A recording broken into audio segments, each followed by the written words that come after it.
নবীজি বলছে যদি কেউ ক্ষমা চাওয়ার পরে কোনো কেউ যদি ক্ষমা না করে, সেজন্য আমি নবীর সুপারিশ আশা না করে। খুব মারাত্মক কথা কিন্তু।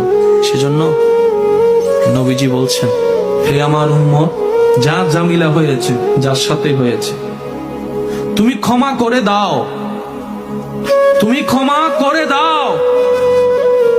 সে ক্ষমা চাক না চাক, তুমি মাফ করে দাও।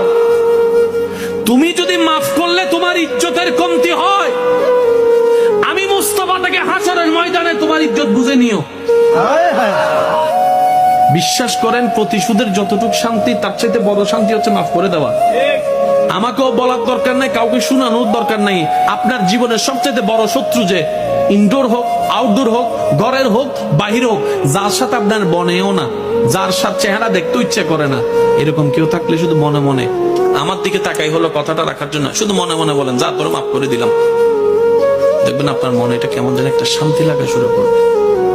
বিশ্বাস করেন ভাই, রাগ, হিংসা, অহংকার এগুলো শয়তানের জিনিস। এগুলো নিয়ে কেউ শান্তিতে থাকতে পারে নাই।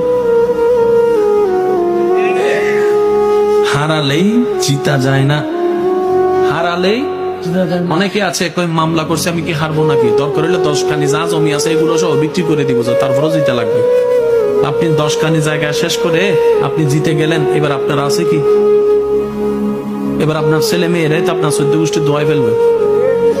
বাস্তব যেটা সেটা বলেন না রে ভাইয়া। তো সেজন্য আল্লাহর ওয়াস্তে নবীর সুন্নত হচ্ছে জীবনের শান্তিতে থাকার সবচাইতে গুড ওয়ে। আল্লাহ পাক আমাদের সবাইকে বুঝার তৌফিক দেন।